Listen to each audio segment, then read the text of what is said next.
pull up a chair, have a seat. Before we dive in, you should probably know what kind of table you've pulled up to. Breakfast with Tiffany is a place where we breathe a little easier and laugh a little louder. A place where healing is real, the lessons land, and growth is tea, hot, honest, and served on the regular. Welcome to Breakfast with Tiffany. Good morning, y'all. Welcome to the first official episode of Breakfast with Tiffany.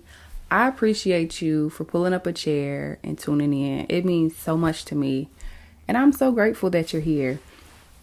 So first, let me just say that starting something new is wild. It took me so long to get to this point, to even feel comfortable enough to open up my world to people that I don't even know, people I do know. It's a lot to go into this. So when I say I truly am grateful that you decided to take time out of your day to listen to me, like, you just don't know how grateful I am. So thank you.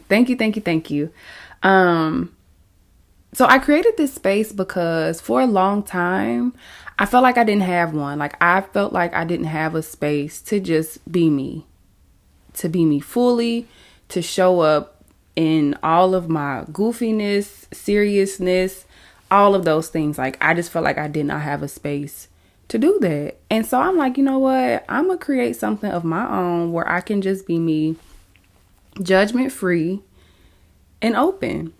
So that's this. Welcome to my world. This season of Breakfast with Tiffany is called A Seat at the Table.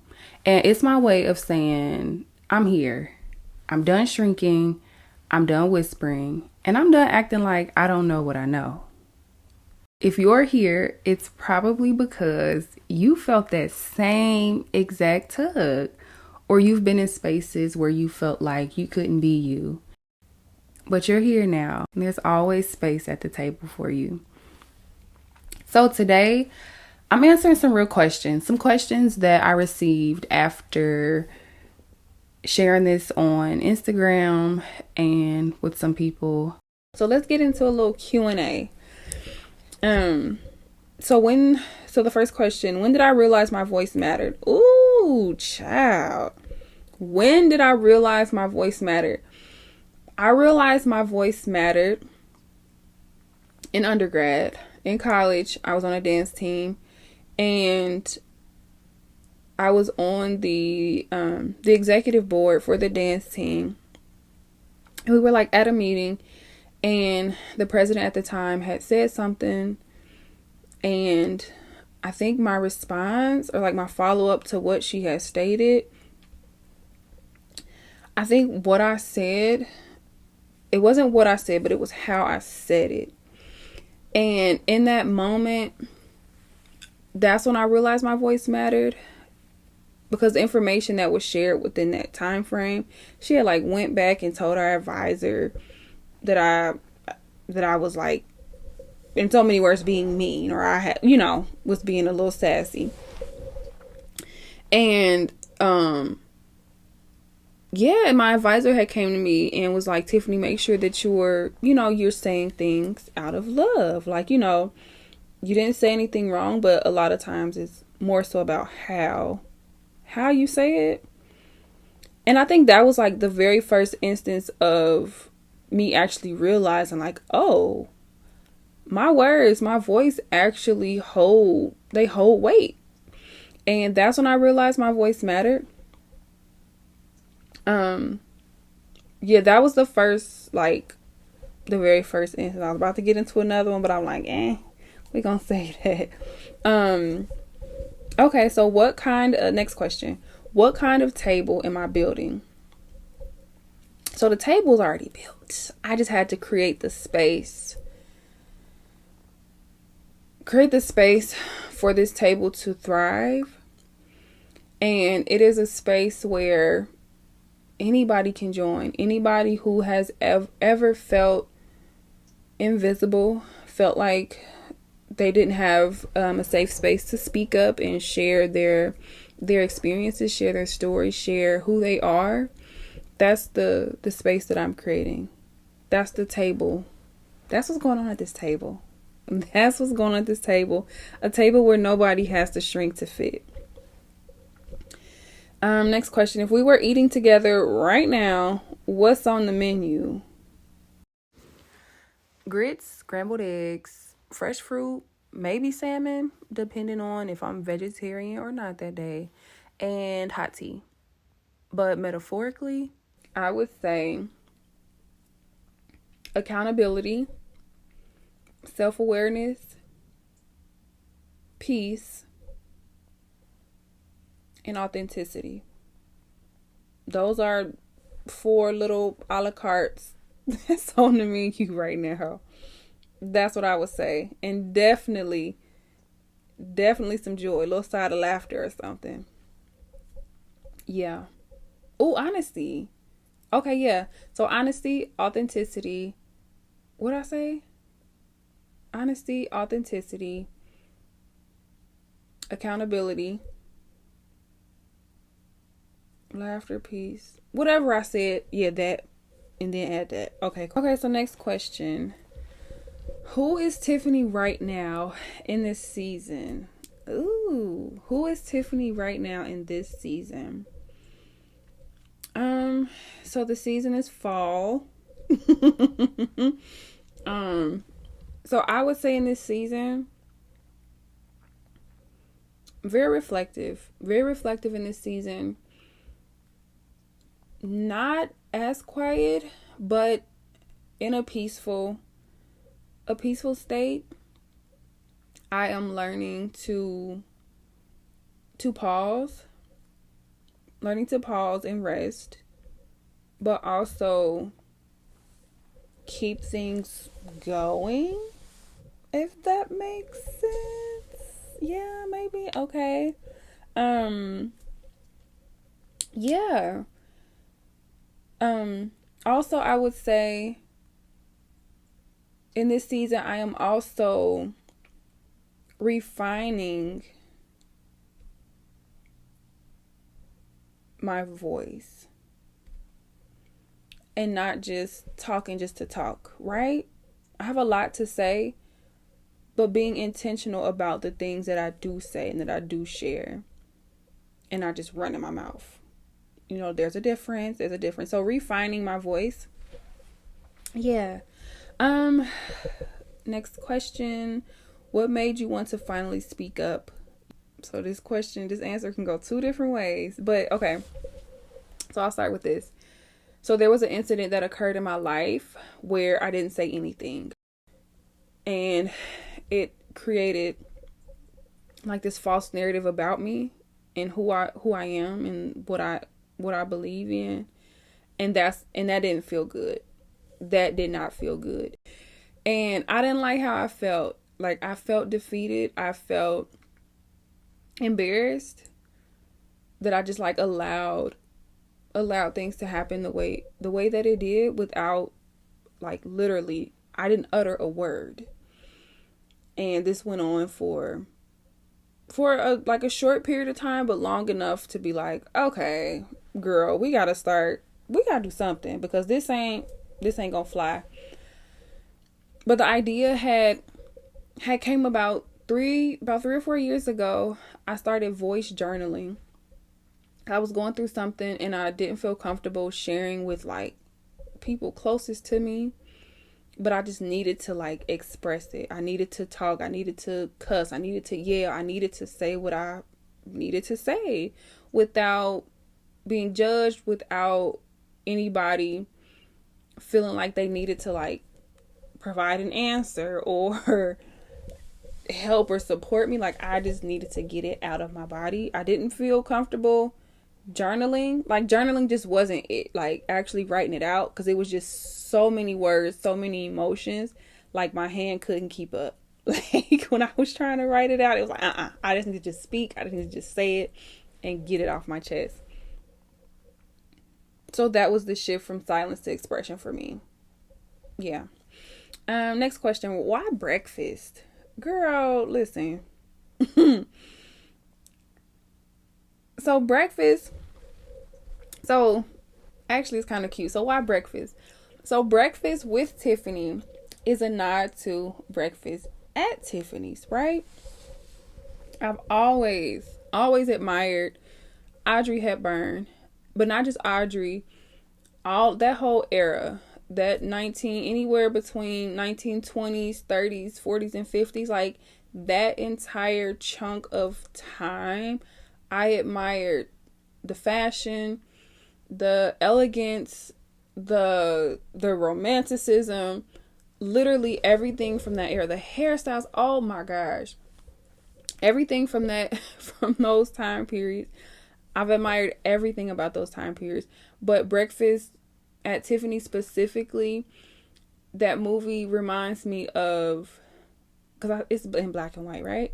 But that movie reminds me of my grandmother, and she loved black and white movies. Like, that's how I got into watching those movies. And I remember watching that movie with her, and it was just so special to me because I'm like, dang, that's my name. Like, now it's a whole movie. It's a whole jewelry company. Like, hold on. Like, yeah. Like, I like that. So that's where the initial idea came from. And on the flip side, for me, breakfast is like that first start of the day, like that fresh new beginning, just like this space of like, it's just new, and sometimes it's quiet, sometimes it's not, but yeah, and not always, right? Because sometimes people fast, right? So your breakfast may not be until technically lunch or what have you, but even just the symbolism behind breaking a fast, right? Your body has literally been like eliminating, and it's depleted from, you haven't had anything to eat, and in that state, try not to get too deep, in that state, there's a process that your body goes through after it's, while it's fasting. And so that first meal that you have after you fasted is so nourishing. It's so nourishing. So nourishing. So yeah, so that's breakfast. What's the table symbolize for you?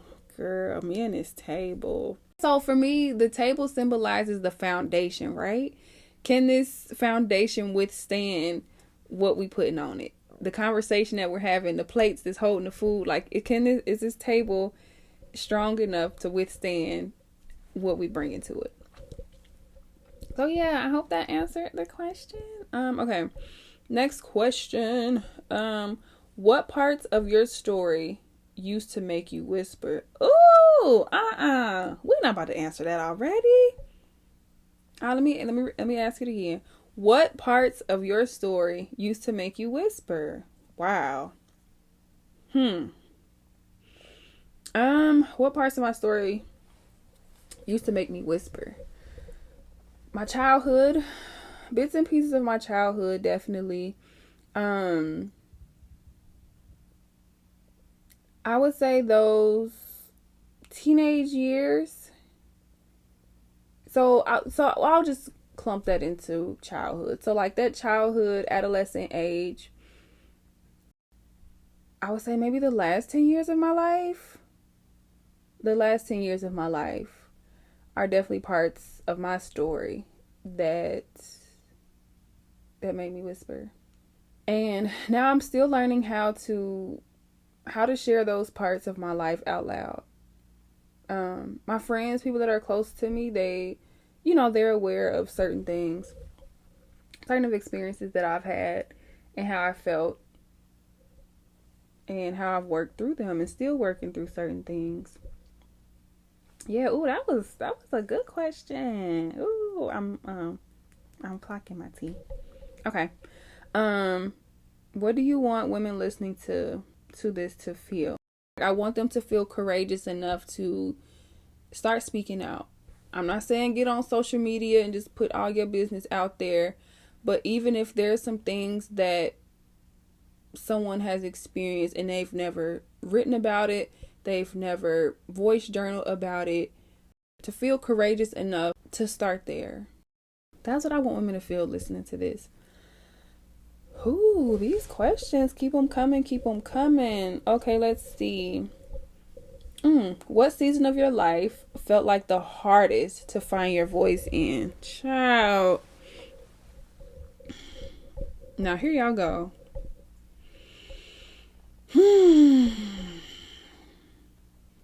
The hardest to find my voice in? The last 10 years of my life. The last 10 years of my life, I was in a relationship that I thought it was healthy. But it wasn't.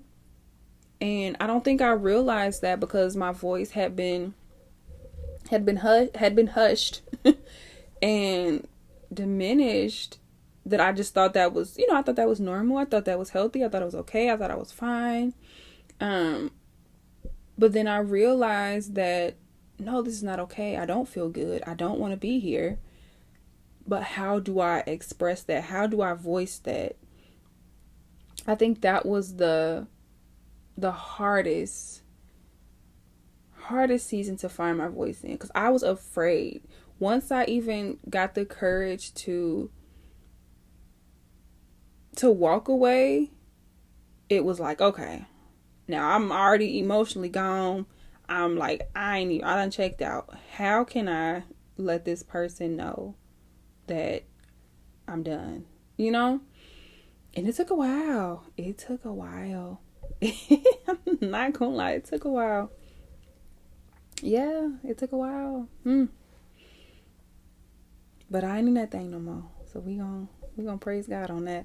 Oh, next question. All right. And as you can see, there are still certain parts that I'm still healing from and working through.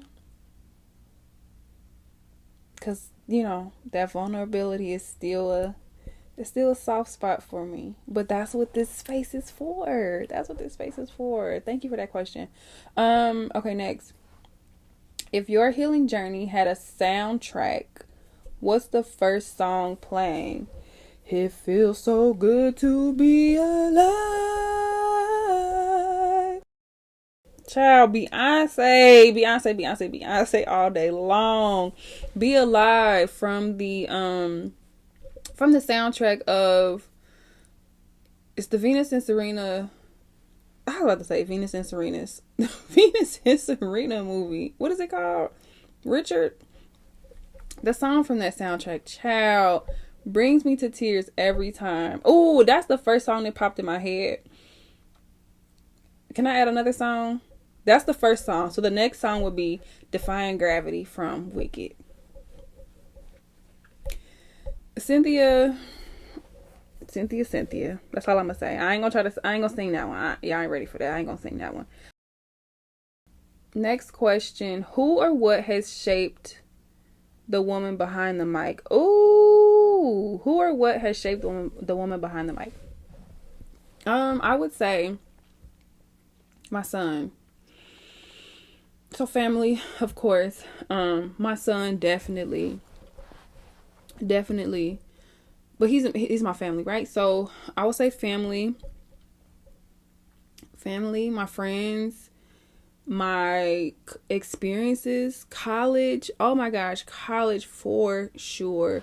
I feel like in this moment, this space that I'm in, the season that I'm in now, it's very similar to my undergrad years. So from the time I was like 18 to like 20, how was I graduated? 22. I feel like I'm in that space again. Like, I just completed high school. Them 12 years was tough, but now I'm in like this new space, this new era. I'm learning me again. I'm loving me. Like, that's the space I feel like I'm in. But now it's like years later, I'm in that space again. Like, girl, my hair is even cut like how it was cut when I was in undergrad. And it wasn't intentional. At least I don't think it was. It just kind of happened that way. And it's just like, yeah, that was a good time. And I'm in a good space now. So yeah, I would say those are the things. That's shaped the woman behind the mic. What builds your backbone? Yeah. Being the eldest sibling too. I would say being the eldest sibling and being born to young parents. So I've always had like this like grit, but now learning to balance grit and still have grace, you know? All right, last question. Who child? That was okay. What are you hoping this table teaches you too? Ooh. I'm so extra. After every question it's a ooh. Okay, what are you hoping this table teaches you too? Wow. I think I'm hoping that this table teaches me how to keep showing up for myself and to make sure that I'm always in a space to, for one, nourish me first, but still have space to support others, right? I'm really big on creating spaces for people to feel safe, to express themselves, anything, you know. So that's what I'm hoping this table teaches me to always, to continue to show up for myself, even when it doesn't feel good, it's uncomfortable, or I don't feel like it. I want this table to teach me, continue to teach me to keep showing up. Keep showing up. So yeah, this is me, soft, still learning, still speaking up, being silly. And this is just the beginning. Thank y'all for listening. Share with a friend, subscribe, do all the little things. And welcome to Breakfast with Tiffany.